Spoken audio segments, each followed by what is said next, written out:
Good morning and welcome to this meeting of NATO defense ministers. This is the last milestone before our summit in Ankara in just 3 weeks. But before we begin our closed session, my dear friend Pete, the US Secretary of War, has asked for the floor. So Pete, the floor is yours. Well, Mr. Secretary General, thank you for your leadership throughout and for this forum. And as I said at my first NATO Defense Ministerial last February, and as the Trump administration has said again and again in the last year and a half, our allies must step up. President Trump has been very clear on this point for many years and over 2 administrations. And for too long, NATO has been a paper tiger and a one-way street. No more.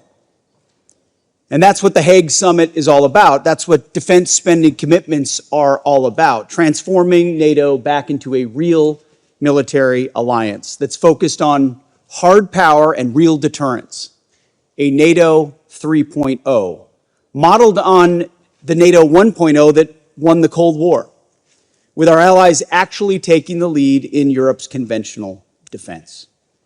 And that's what NATO was always supposed to be and what its framers like President Eisenhower always expected. Europe was not supposed to be a dependency of the United States. That's not what Winston Churchill or Charles de Gaulle or Konrad Adenauer wanted or expected. No, Europe was supposed to be a military power allied with a strong America. This is the essence of NATO 1.0. As Dwight Eisenhower himself said as early as 1951, if in 10 years all American troops stationed in Europe for national defense purposes have not been returned to the United States, then this whole process will have failed. Eisenhower was Supreme Allied Commander then, not yet our nation's 34th president. But he and his allied counterparts, all of them still living in the shadow of World War II, understood that NATO's power did not come from committees or from meetings or from small flags on fancy tables. It came from warriors. And for Europe's defense, it had come from NATO allies. That was NATO 1.0, a hard-edged warfighting organization focused on Europe's defense. But that spirit faded after the Cold War ended. No longer focused on defending Europe, NATO 2.0 drifted toward out-of-area operations and things that had nothing to do with warfighting at all. Instead of tanks and fighters and air defenses, the focus has been on gender equity and climate change and defense austerity. Europe's borders flew wide open.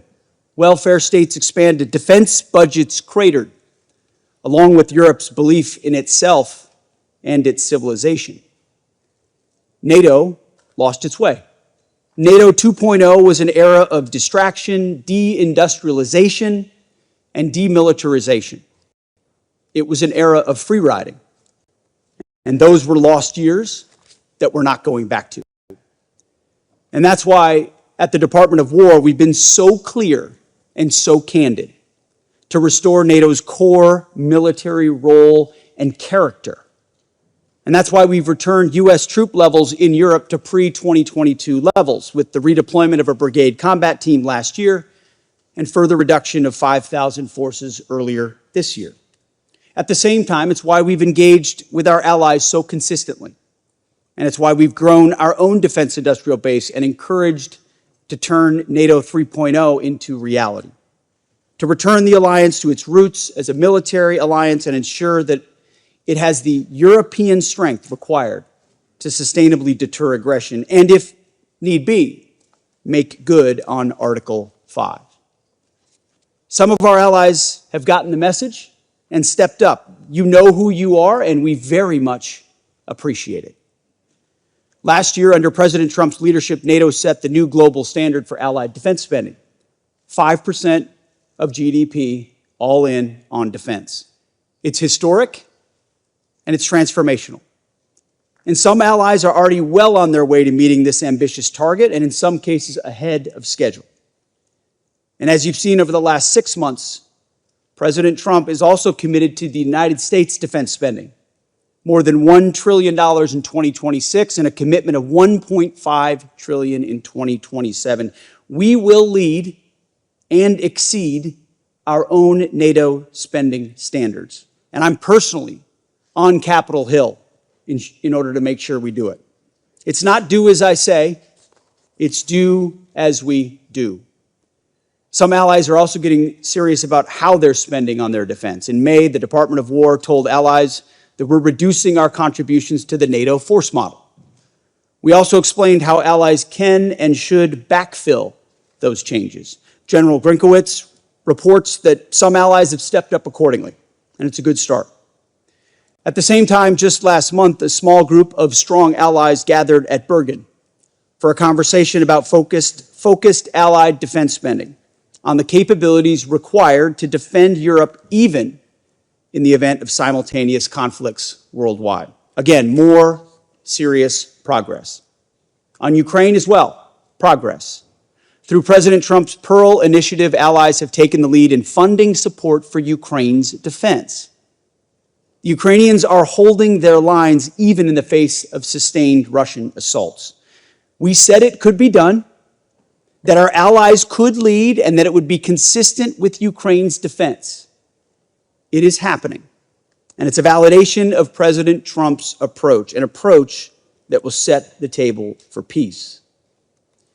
Yet for all these early steps in the right direction, there have also been real setbacks that we cannot ignore. For all of our clarity, too many allied capitals seem to still miss something in translation. Too many allies still don't recognize the historic need that President Trump has made clear to them and to NATO itself to reforge a relevant, powerful military alliance. As President Trump put it, and rightfully so, he gave our allies a test to support America when we asked for their help, and too many failed it.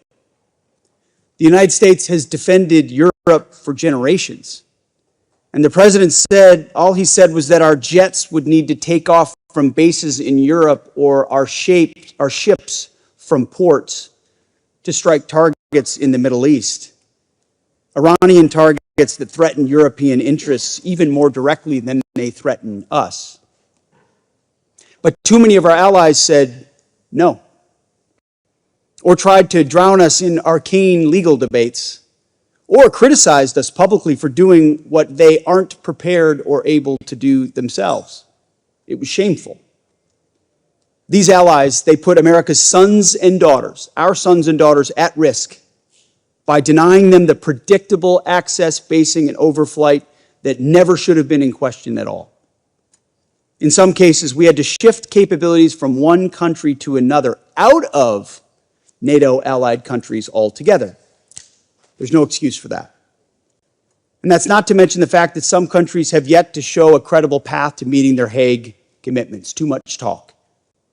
Some of NATO's largest economies, some of our richest countries, allies that are happiest to go on about the rules-based international order and middle powers banding together, still seem to think the era of free riding is here.